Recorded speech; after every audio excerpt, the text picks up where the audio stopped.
চলে এলাম এই ঈদের সবচেয়ে জনপ্রিয় মুভি রাজকুমারের এক্সপ্লেনেশন নিয়ে। তার আগে বলি চ্যানেলটিকে সাবস্ক্রাইব করে রাখুন যাতে পরবর্তীতে রাজকুমারের মতো এরকম অন্য ছবিও পেতে পারেন। তো বন্ধুরা, রাজকুমার মুভিতে আপনারা দেখতে পাবেন যে মুভি শুরুতে মোটরসাইকেল নিয়ে দুজন লোক আসে। এরপর সেখান থেকে একজন লোক একটা মেয়ের ভালোবাসে বলে এলাকায় এসেছে এবং তাকে দেখার জন্য, কিন্তু তখন তাকে খেজুর গাছ পাড়তে বলা হয় তার ভালোবাসার মানুষের জন্য। তখন সেই গাছে উঠলে একটা সাপ সেখানে আসে, সেই সাপটাকে মারার জন্য আবার আমাদের যে গল্পের নায়ক তার বাবা চলে আসে। তার বাবা এসে সাপটাকে মারতে যায়, কিন্তু সে মারতে পারে না। এক প্রকার ফানি সিন ক্রিয়েট হয় সেখানে। তখন সেখানে মেন যে নায়ক শামচু ওরফে শামস আসলে শামসকে বলে সাপটাকে মেরে তার ভাগিনাকে খেজুর গাছ থেকে নামানোর জন্য। কিন্তু তখন সে তার বাবাকে এক প্রকার ওয়াদা করিয়ে নেয় 50 লাখ টাকা দিলে তার ভাগিনাকে সাপটাকে মেরে গাছ থেকে নামাবে। তখন তার বাবা বাধ্য হয়ে তার ভাগিনাকে অনেক ভালোবাসে, তাই বাঁচানোর জন্য সে ওয়াদা করে। এরপর 50 লাখ টাকা নিয়ে সে দালালের কাছে দেয়। দালালের কাছে গিয়ে অনেক রিকোয়েস্ট করলে দালাল বলে এইরকম কোনো ভিসা এখন বর্তমানে দেয় না, কিন্তু তুমি যদি চাও কন্ট্যাক্ট ম্যারেজ করে যেতে পারো, তবে তোমাকে 50 লক্ষ টাকা দিতে হবে, 40 লক্ষ টাকা দিতে হবে মেয়েকে এবং বাকি 10 লক্ষ টাকা লাগবে খরচ বাবদ। তো যাই হোক, এক প্রকার বাধ্য হয়ে প্রথমে সে রাজি না হলেও দালালের পিছনে ঘুরে ঘুরে এক প্রকার বাধ্য হয়ে রাজি হয়। এরপর তার যাত্রা শুরু হবে, কিন্তু তার আগে মেইন যে নায়িকা তাকে দেশে আসতে হবে, কারণ তার সাথে কথা বলতে হবে, তাকে বিয়ে করতে হবে, তারপর বিভিন্ন জায়গায় গিয়ে ছবি তুলতে হবে। তো এরকম করে এক প্রকার বিভিন্ন জায়গায় গিয়ে নায়িকাকে বিয়ে করে। কিন্তু বিয়ের আগে যখন সে কল্পনা করে তখন দেখে, মনে মনে দেখে যে সে যখন বাসর ঘরে ঢুকছে মেয়ের সাথে, তখন একটা পুরুষকে মেয়ে সাজিয়ে রাখা হয়েছে। সে যখন জিজ্ঞেস করে যে এটা আবার কে, তখন যে মেইন দালাল বা যে হচ্ছে বিয়েটা অ্যারেঞ্জ করেছে কন্ট্যাক্ট বিয়ে, সে বলে এটা হচ্ছে গিয়ে, কিন্তু ইউএসএতে এটা বৈধ, কোনো সমস্যা নেই, তুমি ওকে বিয়ে করে ইউএসএ চলে যাবে। তখন এক প্রকার গালাগালি করে, কিন্তু হঠাৎ করে তার ঘুম ভেঙে গেলে শামস বুঝতে পারে এটা তার কল্পনা ছিল। এবং কিছুক্ষণ পরে তার সাথে মেইন যে গল্পের নায়িকা তার সাথে দেখা করতে হয়। নায়িকা সুইমিং পুলে গোসল করতে থাকে এবং সেখান থেকে উঠে সে কথা বলে এবং নায়িকা স্মোকিং করে, যেটা শামসের মোটেও পছন্দ হয় না, কিন্তু কিছু করার নেই, তাকে তো অবশ্যই যেতে হবে তার গন্তব্য ইউএসএ। সেই জন্য সে বাধ্য হয়ে মেন নায়িকা তার সবকিছু মেনে নেয়। এরপর শুরু হয় বিয়ে এবং বাসর ঘরে গেলে সে যখন বাসর ঘরে বাসর করতে চায় তখন তাকে নায়িকা বের করে দেয়, বলে আমাদের কন্ট্যাক্ট বিয়ে হয়েছে, সো তুমি এখান থেকে বের হও, সকালবেলা চলে এসো। এবং বাসর ঘরে মালা বদলে সবকিছু ছবি তুলে এবং এরপর রেস্টুরেন্টে যায়, সেখানে ছবি তুলে, বাংলাদেশের বিভিন্ন সুন্দর সুন্দর লোকেশনে গিয়ে মেয়েটার সাথে ছবি তুলে। এরপর মেয়েটা চলে গেলে শামস বারবার তার সাথে ফোনে কন্ট্যাক্ট করে, কারণ 6 মাস পর তাকে নিবে, তাই 6 মাস তার সাথে ভালোভাবে সম্পর্কটা আন্ডারস্ট্যান্ডিং করতে থাকে। এদিকে সে বসে বসে ইংলিশ শিখে। তার দাঁড়িয়ে এসে বলে শামসকে যে কি রে, ইংরেজি ভাষা শিখছিস? তখন শামস সে বলে যে হ্যাঁ না দাদি, আমি ইংরেজি ভাষা শিখছি। কিন্তু ইতিমধ্যে তার বাবা তাকে 50 লাখ টাকা দেওয়ার জন্য তাকে তেজপুত্র করে দিয়েছে, বলেছে তুমি যদি চলে যাও তাহলে তেজপুত্র করবো। কিন্তু এক প্রকার শান্তির জন্য বাধ্য হয়ে সে বলে ঠিক আছে, আমাকে তেজপুত্র করে দিলেও আমি কিন্তু টাকা নিয়ে ইউএসএ যাব। এরপরে কিন্তু শুরু হয় এক প্রকার যুদ্ধ। তারপর সে ফোন দিয়ে দাদাকে বলে 6 মাস তো হয়ে গেল, এখনো পর্যন্ত আমি যেতে পারলাম না। তারপরে কিছুদিন পরে প্রসেস শুরু হলে সে চলে যায় বিদেশে, কিন্তু যাওয়ার পর সে কোথায় থাকবে, কোনো জায়গা নেই।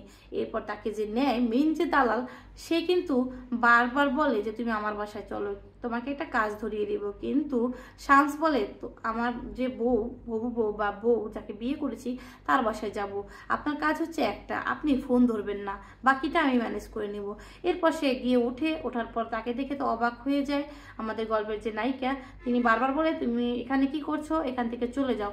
ও আরেকটা কথা, সে কিন্তু ভাঙা ভাঙা বাংলাও বলতে পারে, যার কারণে সে বাংলা বুঝলেও সব না বলতে পারলেও কিছু কিছু ভাষা সে বাংলায় বলে এবং ইংলিশেও কিছু বলে। এরপরে তাকে বের করে দিতে চায়। সে বের হয়ে বাইরে অনেকক্ষণ থাকে, ঠান্ডায় কাঁপতে থাকে, কিন্তু কোনো মতে সে আসে না। কিছুক্ষণ পর অনেকক্ষণ হয়ে গেলে সে এসে বলে আমি তোমাকে যেতে বলেছি, তুমি না গেলে আমি পুলিশ কল করবো।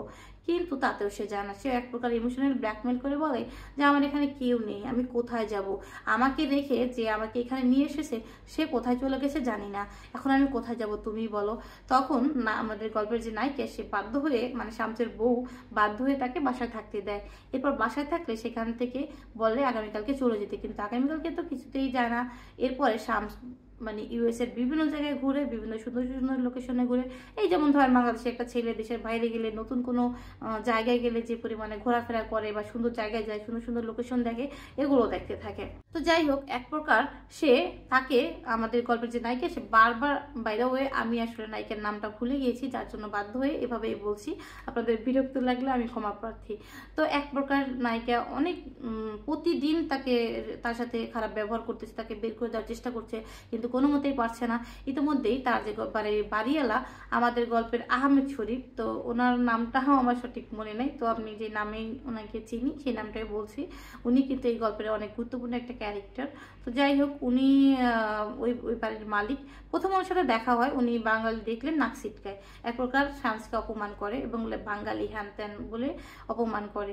তো যাই হোক, সে এক প্রকার অপমান করে চলে যায়, কিন্তু সে আবার আসে, এসে গল্পের যে নায়িকা তাকে বলে যে বাসা ভাড়া দেওয়ার জন্য, কারণ তার 2 মাসের ভাড়া ডিউ ছিল।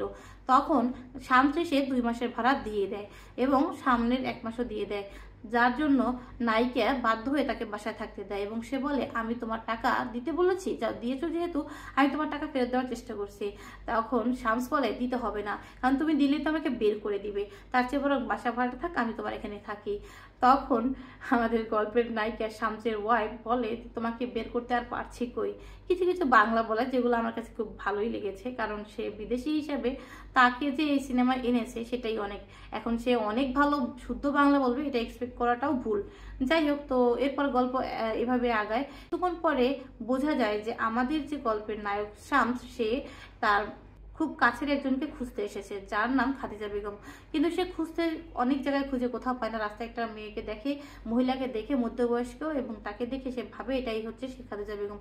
সে বারবার বলে, আপনি খাদিজা বেগম। এক প্রকার তার সাথে জোর করে, কিন্তু সে মাস্ক পরা থাকায় সে চিনতে পারে না। পুলিশ এসে পড়ে এবং পুলিশ এসে তাকে ধরে নিয়ে জেলে চলে যায়। কিন্তু তারপর সে ভাবে যে হয়তো এখানে কেউ আছে, তার ভুল ভাঙে। এরপর যে লোকটা তাকে বাংলাদেশ থেকে 50 লক্ষ টাকার বিনিময়ে নিয়ে গিয়েছিল, সেই লোকটা তাকে জেল থেকে ছাড়িয়ে আনে এবং সে বুঝতে পারে যে আসলে লোকটা অনেক ভালো, মানে শামস অনেক ভালো। এরপর শামসকে নিয়ে যাওয়া হয় আবার নায়িকার বাসায় এবং সে সেখানে গিয়ে দেখতে পায় যে সেখানে একটা লোক এসেছে, যে কিনা আমাদের গল্পের নায়িকাকে বিরক্ত করে। তো সে ভাবে যে আসলে হয়তো বা কোনো একটা ঝামেলা, সে বুঝতে চেষ্টা করে, কিন্তু তাকে অপমান করে তার ওয়াইফ, মানে গল্পের যে নায়িকা, সে বের করে দেয়। এরপরে কি করবে, কিছু তো করার নেই। এরপর কোনো একটা ঝামেলা হওয়ার পর সে সেখান থেকে অপমান হয়ে চলে আসে। আসার পরে সে এরকম করে 2 দিন আসে। ওই ছেলেটা 2 দিন আসার পরে অপমান করে। সে ভাবে হয়তো এখানে কোনো নোংরা কিছু চলছে এবং সে মেয়েটাকে ভুল বুঝে, ভাবে হয়তো তার ওয়াইফ যে সে দেহ ব্যবসা করে। তো যাই হোক, এই কথা ভাবার পরে সে তাকে যে নিয়ে এসেছে তার কাছে যায়, যে বলে, আপনি আমাকে এত বড় একটা ক্ষতি করলেন, এমন একটা মেয়ের সাথে আমাকে জড়িয়ে দিলেন যে কিনা দেহ ব্যবসা করে, যে একজন প্রস্টিটিউট। তো প্রতিটা এরকম একটা কথা বলার পরে সে অবাক হয়ে বলে, তুমি এগুলো কি বলছো, কোনো কিছু না জেনে বলা উচিত না, শোনো তাহলে সত্যি কথা। এই মেয়ের বাবা এবং এই যে ছেলেটা এসেছিল তার বাবা বন্ধু ছিল এবং এই মেয়ের বাবা বাংলাদেশি, কিন্তু মা এই দেশি। তারা বিয়ে করেছিল, এরপরে তারা দুজনকে ভালোবাসে, কিন্তু এক পর্যায়ে সে জানতে পারে যে এই ছেলেটা মাদক ব্যবসায়ী এবং মাদকের সাথে জড়িত। কিন্তু সে অনেক চেষ্টা করে, কোনো মতেই সেই ছেলের কাছ থেকে যেতে পারে না। এক প্রকার একদিন গাড়িতে মাদক সহ এই মেয়েটাকে ধরলে মেয়েটা জেলও খাটে এবং এই মামলা লড়ার জন্য তার 40 লাখ টাকা দরকার। সেই জন্য তোমাকে কন্টাকে বিয়ে করে সেই টাকা দিয়ে মামলা লড়তেছে, মানে এই ছেলের কাছ থেকে বাঁচার জন্যই সে তোমার কাছ থেকে টাকা নিয়েছে। আর তুমি এটা বলতেছো গতকালকে তাকে মেরে রক্তাক্ত করে ফেলেছে এবং সে হসপিটালে ভর্তি। এই কথা শুনে তো আমাদের শামস অনেক অবাক হয়ে যায় এবং সে দ্রুত হসপিটাল থেকে সে মেয়েটাকে নিয়ে, মানে তার যে ওয়াইফ, তাকে নিয়ে দ্রুত চলে যায় ওই গুন্ডা ছেলেটার বাসায় বা মদের বারে। সেখানে গিয়ে ইচ্ছা মতো প্যাদানি দেয়, যে প্যাদানিগুলো দেখতে সাকিবিয়ানরা খুব পছন্দ করে, বিকজ সাকিবিয়ানরা অ্যাকশন হিরো হিসেবে আমাদের সাকিব খানকে খুব খুব পছন্দ করে। মারধর, ধুমধারাক্কা, তো এগুলো এখানে আছে, একটু হালকা মশলাদার জিনিস আছে। তো যাই হোক, এরপর সেখান থেকে নায়িকাকে নিয়ে চলে আসে এবং থ্রেট করে আসে, কখনো যেন এরকম কিছু না হয়। এদিকে একটা খ্যাপা হয়ে যায় শামসের উপরে, কারণ তাকে মেরে ফেলার এখন প্ল্যান করবে, কারণ তার জন্য ওই ছেলেটা, আমাদের গল্পের যে নায়িকা, তাকে কিছুই করতে পারছে না। না। তো এই একটা গল্প এখানে পাঠ রয়ে যায়। অপরদিকে দেখানো হয় যে আমাদের যে আহমেদ শরীফ, যে বাসার মালিক, যে বাসায় শামস উঠেছে, সেই আহমেদ শরীফের দোকানে গিয়ে সে জিজ্ঞেস করতে চায় যে আপনাকে একটা কথা বলবো, কিন্তু এক প্রকার অপমান করে। তার যে একটা অভ্যাস, সে সবাইকে অপমান করে, সেই জন্য অপমান করা থেকে চলে আসছে। এক প্রকার বলে তুমি কাকে খুঁজছো? আমি জানি। বলে কাকে খুঁজছি? খদিজা বেগমকে। বলে হ্যাঁ। তখন বলে আপনি কি করে জানলেন? সবাইকে ধরে ধরে জিজ্ঞেস করে তো বুঝতেই পারবো, তাই না? এত মানুষের ভিতরে খুঁজে যাবে, কিন্তু তুমি খুঁজে পাবে? তো এরকম কথাবার্তা। যাই হোক, পরে দেখানো হয় যে আমাদের গল্পের নায়ক শামস চলে যায় একটা এজেন্সিতে যেখানে ইন্স্যুরেন্স করা হয়। সেখানে গিয়ে সে খুঁজে এবং বলে যে এখানে খাদিজা বেগম যারা থাকে তাদের লিস্টটা পেতাম 60 বছর বয়স, তাহলে আমি হয়তো আমার মাকে খুঁজে পেতাম। মানে সে তার আসল কাহিনীটা বলে। মূলত এই খাদিজা বেগম হচ্ছে, আমি আসলে শিওর না খদিজা বেগম বা খাদিজা বেগম, যাই হোক মাফ করবেন। তো তাকে খুঁজে এবং সে সবাই তখন তার হিস্ট্রিটা বলে দেয় যে আসলে তার মা হচ্ছে খদিজা বেগম এবং সে তাকে রেখে ইউএসএ চলে এসেছে। সে তার মা খুঁজে এসেছে। জীবনে একবার হলো সে তার মার মুখোমুখি হয়ে তার মায়ের মুখটা দেখতে চায় এবং সে জিজ্ঞেস করতে চায় যে আমার কি দোষ ছিল, আমাকে কেন রেখে চলে এসেছো। পর্যায়ে দেখানো হয় আমাদের গল্পের যে নায়িকা, উনি জিজ্ঞেস করে কি হয়েছে তোমার, তুমি কেন এসেছো। তখন সে সব সত্যিটা খুলে বলে। বলার পরে মেয়েটা তাকে এক প্রকার নরম হয়ে যায় এবং তাকে ভালোবেসে ফেলে এবং বলে যে আমি তোমাকে খুব ভালোবাসি। এবার মেয়ে তো ছিল তো অনেক খুশি শামস। এই পর্যায়ে শুরু হয় আমার রূপকথাতে তুমি হবে রাজকুমার গানটি। একটা রোমান্টিক গানের মাধ্যমে পুরো ইউএস এর সুন্দর সুন্দর লোকেশন দেখানো হয়। এরপর তারা খুঁজতে থাকে খদিজা বেগমকে এবং ওই যে ইন্স্যুরেন্স এজেন্সি, সেখানে গিয়ে একটা ইন্স্যুরেন্স এজেন্সি ছিল, সেখানে গিয়ে সব লিস্ট দিয়ে এসেছে এবং জানতে চেয়েছে। তো তারা বলছে 3 জন খদিজা বেগমকে পেয়েছি, তাদেরকে তুমি খুঁজতে পারো, খুঁজেও দেখতে পারো, হলেও হতে পারে। তো পরপর দুজনের কাছেই যায়। দুজনের কাছে গেলে সেকেন্ড যে তার কাছে গেলে সে বলে, প্রথম জনকে সে দেখে বলে আপনি খদিজা বেগম? বলে হ্যাঁ। তো চিনে বুঝে যে এটা তার মা না। এরপর দ্বিতীয়টার কাছে গেলে সে বলে যে আসলে এখানে একজন খদিজা বেগম ছিল, কিন্তু সে অনেক আগে চলে গেছে। তুমি তার কে হও? বলে আমার মা। তো তার ছেলের নাম তো শামস না, তার ছেলের নাম তো রাজকুমার। কথাটা মাথায় রাখবেন বন্ধুরা। তো এই কথা বললে সে বলে আপনি শিওর তার ছেলের নাম রাজকুমার? তখন লোকটা বলে হ্যাঁ। শামস তখন বলে ও আচ্ছা ঠিক আছে। তো চলে গেলে সে বলে এবার আমি 3rd জায়গায় যাবো, মানে 3 নম্বর জায়গা, শহর থেকে অনেক বাইরে, নিউ ইয়র্ক থেকে অনেক বাইরে। তো সেখানে আমাদের গল্পের যে নায়িকা তাকে নিয়ে যায়। যাওয়ার পরে সে ওখানে গিয়েও খুঁজে, কিন্তু কোনো মতেই পায় না। তারপর চলে আসার পরে এই মুহূর্তে সে ফোন পায় যে আমাদের গল্পের যে আহমেদ শরীফ, সে ফোন করে তিনি মারা গেছে। তো মারা যাওয়ার পরে তার যে উকিল, উনি ফোন করেছে শামসকে। তো শামস সেখানে গেলে উকিল তাকে কিছু কাগজপত্র দিয়ে বলে যে আপনি আজ থেকে এই বাড়ির মালিক, যে বাড়িটি ওই লোকটা ছিল, মানে আহমেদ শরীফের, এই বাড়ির মালিক এবং এই যে সব সম্পত্তি, দলিল, পেপার। তো আপনাকে এর মধ্যে একটা চিঠিও দেওয়া হয়েছে। তো যে চিঠিটা খুবই ইমোশনাল থাকে। সেখানে আসলে কেন সে আহমেদ শরীফ বাংলাদেশকে ছোট করে এবং মানুষকে দেখলে অপমান করে সেটা সে বোঝায়। সে চিঠিতে অনেক কিছু লিখে যায় যে আমি আসলে এদেশে যখন এসেছি অনেক কষ্ট করেছি, কিন্তু নিজের দেশে যেতে পারিনি। আমি একজন মুক্তিযোদ্ধা, কিন্তু আমি সম্মান পাইনি।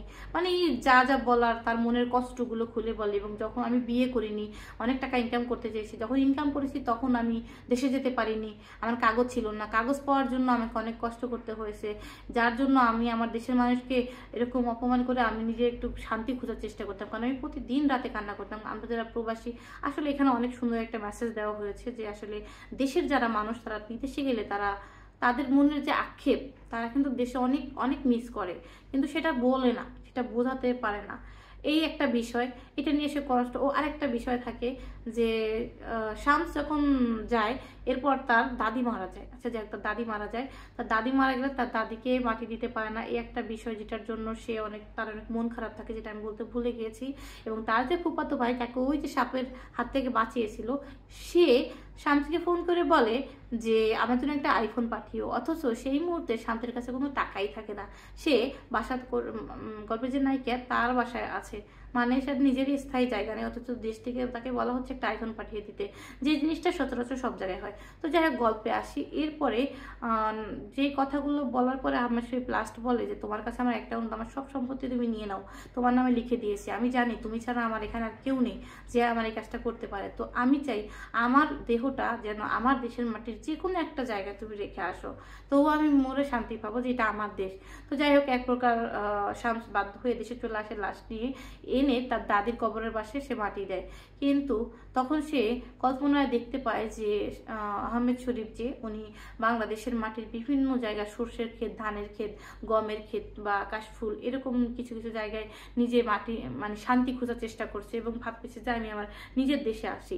তো যাই হোক, মানে সে মারা গেছে, এটা আমাদের শামসের কল্পনা। তো শামস ঘরে গিয়ে এরপর বাড়িতে ফিরে যায়। বাড়িতে গিয়ে দেখে উঠোনে অনেক পাতা চোটা, মনে হচ্ছে অনেক বছর কেউ এখানে আসে না। এরপর সে দরজার কাছে গিয়ে ভাবে হয়তো বাড়িতে কেউ নেই, চলে আসতে যাবে এমন সময় তাকে রাজকুমার বলে কেউ একজন ডাক দেয়। সে অবাক হয়ে ভাবে রাজকুমার এই নামে আমাকে কে ডাকছে, কারণ তার নাম সব সে জানে।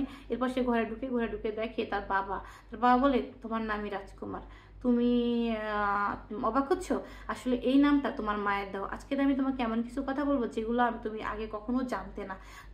এক প্রকার আমাদের যে গল্পের নায়ক উনি অবাক হয় এবং ওনাকে ভেঙে বলে যে আসলে কাহিনীটা কি হয়েছে। এখন সে ফ্ল্যাশব্যাকে সবটা দেখায় যে আমাদের শামসের ছোটবেলার যে স্টোরিগুলা বা কাহিনীগুলা, সেখানে দেখানো হয় যে আমাদের যে গল্পের মাহিয়া মাহি উনি আসলে এইখানে আমাদের শামসের মায়ের প্লে করছে। তো তারপর দেখানো হয় যে এখানে আরশ খান যে উনি ইয়াং বয়সের যে বাবা ওইটার চরিত্রটা প্লে করে। তো উনি একজন হুজুর মানুষ এবং অনেক বেশি কুসংস্কার বিশ্বাস করে। আরো একটা বিষয় সেটা হচ্ছে কিন্তু ধার্মিক, বা যে বিষয়গুলো এখানে দেখানো হয় সেটা হচ্ছে যে উনি ধর্মকে অনেক বিশ্বাস করে, ধর্মে যা যা আছে এগুলো উনি অনেক মেনে চলে। তো উনি ওইখানে মেয়ে মানুষ পছন্দ করে না যারা উচ্ছৃঙ্খলভাবে চলাফেরা করে। তো ওনার ওয়াইফকে উনি বলেছে যে তুমি পর্দায় থাকবা। তো যাই হোক, একদিন হচ্ছে ওনাদের যে রাজকুমার, যাকে ওনার মাহিয়া মাহি যে রাজকুমার বলে ডাকে, রাজকুমারের যে মা, তাকে একজন বলে তোমার ছেলে পুকুরে পড়ে গিয়েছে।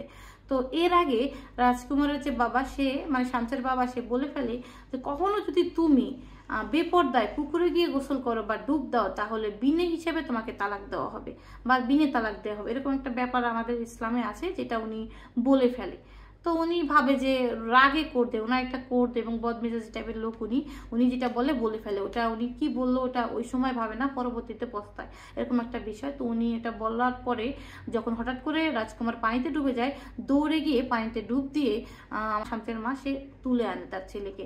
তখন প্রচন্ড বৃষ্টি হয়, কিন্তু ওই মুহূর্তে শামসের বাবা মনে করে যে আমি তো বলেছিলাম যে বিনে তালাকে তালাক হয়ে যাবে, তার মানে আমার সাথে ওনার তালাক হয়ে গেছে। যখন সে রাজকুমারকে নিয়ে রাজকুমারের মা ঘরে আসে, তখন তাকে দরজা আটকে বলে এখান থেকে বেরিয়ে যাও, তুমি তোমার বাবার বাড়ি চলে যাও, তোমার সাথে আমার তালাক হয়ে গেছে, আমি তোমাকে বলেছিলাম যে পুকুরে গেলে তালাক। তখন বারবার শামসের মা বলে আমার কি দোষ, আমার সন্তান পুকুরে পড়ে গেছে, আমি কি করতাম, একটা সন্তান পুকুরে পড়ে গেলে তাকে কি আমি মরতে দিতে পারি, আমি তো মা, আমার কি দোষ, আপনি এটা কেন করলেন।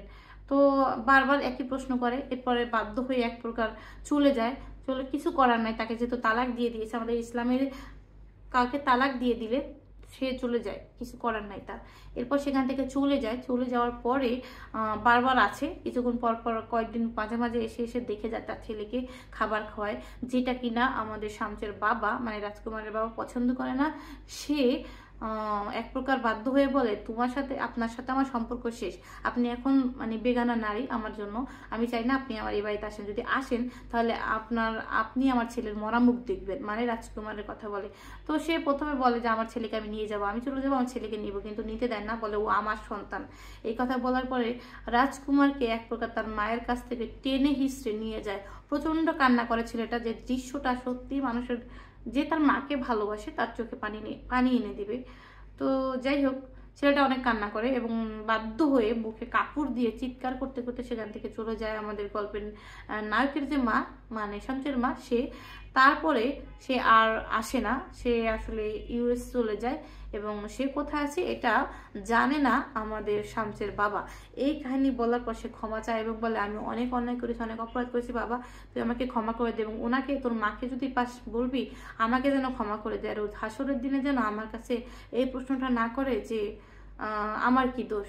কারণ কোনো নিরাপদ একটা বাক্য এখানে অনেক কষ্ট দেয়, যে বাক্যটা খুবই খারাপ লাগে আমারও, যে কোনো নিরাপরাধ মানুষ যদি জিজ্ঞেস করে বা নির্দোষ মানুষ যদি জিজ্ঞেস করে আমার কি দোষ, তাহলে তার থেকে মানে কষ্টের বা কিছু না, এরকম কিছু একটা সামথিং।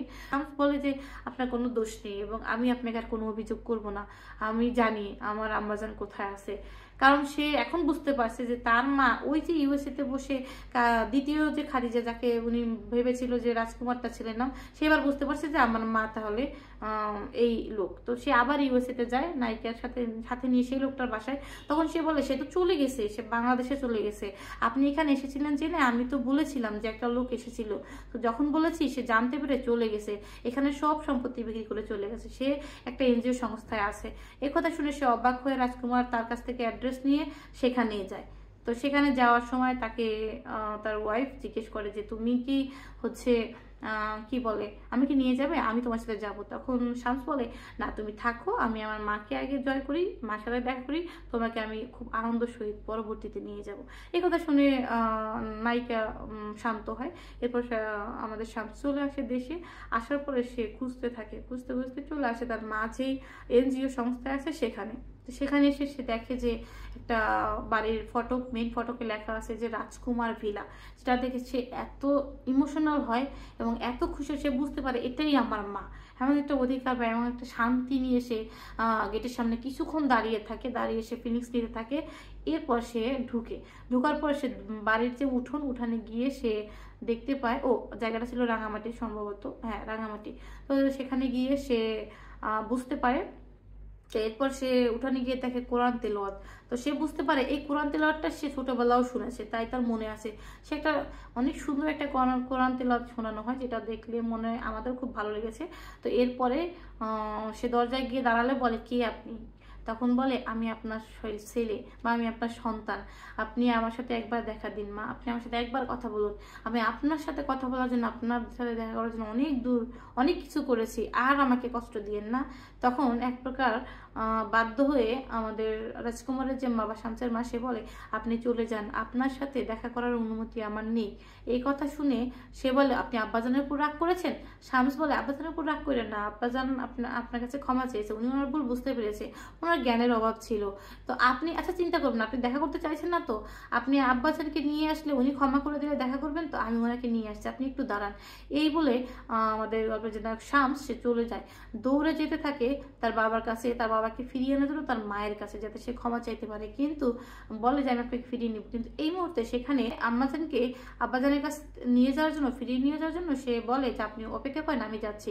এবার শামস সেখান থেকে চলে যায় তার বাবাকে আনার জন্য। কিন্তু যাওয়ার পথে সে যখন বাড়ির উঠানে পা দেয়, তখনই ওই যে তার ওয়াইফের যে এক্স বয়ফ্রেন্ড, সে মোটরসাইকেলে করে একদম শামসকে ফলো করতে করতে করতে করতে একেবারে রাঙামাটি পর্যন্ত চলে এসেছে, এবং বাইকে করে এসে আমাদের শামসের বুকে গুলি করে ঝাঁঝরা করে দেয়, কয়েকটা গুলি করে, এবং ঝাঁঝরা করে দেওয়াতে তার বুকের থেকে রক্ত পড়তে থাকে। কিন্তু যখনই গুলির শব্দ আসে, তখনই তার মা, শামসের মা ঘর থেকে বেরিয়ে আসে।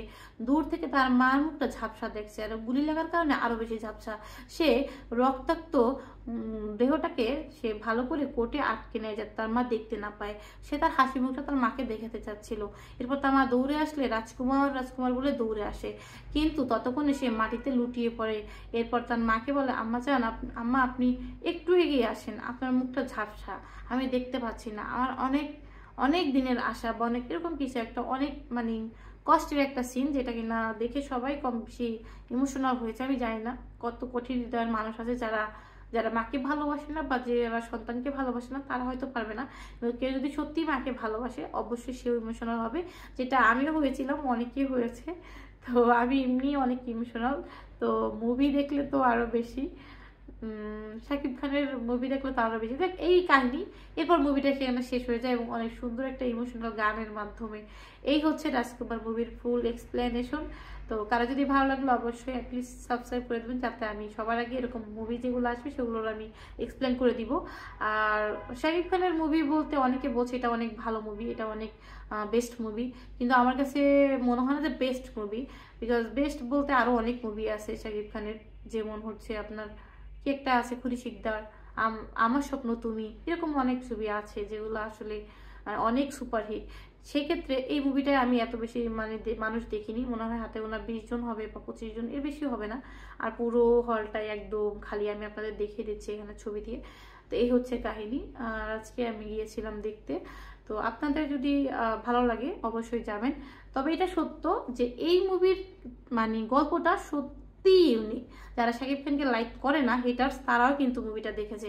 তাই আমি বলবো যারা আসলেই হেটার্স বা তারা আপনার সমালোচনা করার জন্য হলেও হলে যান এবং মুভিটা দেখেন। সত্যি বলছে, আমি অনেক কাহিনী আছে যেগুলো বাদ দিয়ে দিয়েছি, কারণ এগুলো বললে আপনারা মুভির মজা পাবেন না। মুভিটার যে ফানি সিনস, যে ইমোশনাল দিকগুলো আমি কখনোই এটা ফুটিয়ে তুলতে পারবো না, কিন্তু আমি চেষ্টা করেছি যতটুকু বলা যায়। যেটা বললে এখন আমি অনেক খুঁজেছি, স্টোরিটা পাইনি, তাই আমি নিজেই গিয়েছি দেখতে, যাতে আমি বলতে পারি। তারপর এরপর যদি চান দেখতে পারেন, কারণ মুভিটা দেখলে আপনারা বুঝবেন। আর দেখেন, একটা মুভি অনেক কষ্ট করে বানায়, তাই আপনি যদি মুভিটা দেখেন তাহলে এই মুভিটার আর্নিং হবে। আর্নিং হলে এই মুভির যে পরিচালক বা অন্য যে পরিচালক, তারাও সাহস পাবে নতুন করে নতুন কোনো ইউনিক গল্প নিয়ে মুভি বানাতে। এখন আপনি দেখবেন না, সমালোচনা করবেন, তাহলে তো হবে না। তো চেষ্টা করবেন মুভিটা দেখার, দেখে সমালোচনা করেন, কোনো সমস্যা নেই। তখন সেই মানুষটা বুঝবে যার মুভি দেখছে আর্নিং হয়েছে, সমালোচনা করে ভুলটা কোথায় ধরিয়ে দিছে। আপনি না দেখে কানে শুনে একজন বলছে খারাপ, শাকিব খানের মুভি খারাপ, লিপস্টিক দেয়, এটা দেয়, ওটা দেয়, মানে তাকে একদম লেডিস, এরকম কিছু সমালোচনা অনেকে করে। আমার খুব কাছের মানুষটাও, এটা আমার খুব পছন্দ না। কারণ মানুষ সে অভিনয় করে বলেই এই পর্যন্ত আগাইছে, তার জায়গায় যেয়ে তারপর আপনি তাকে সমালোচনা করেন, এর আগে তো করা উচিত না। তো যাই হোক, অনেক বকবক করলাম। মুভিটা যারা ভালো লাগছে অবশ্যই, বা দেখে ফেলছেন যারা, কমেন্ট করবেন, আর যদি ভালো লাগে লাইক দিবেন। তো ভালো থাকবেন, আল্লাহ হাফিজ।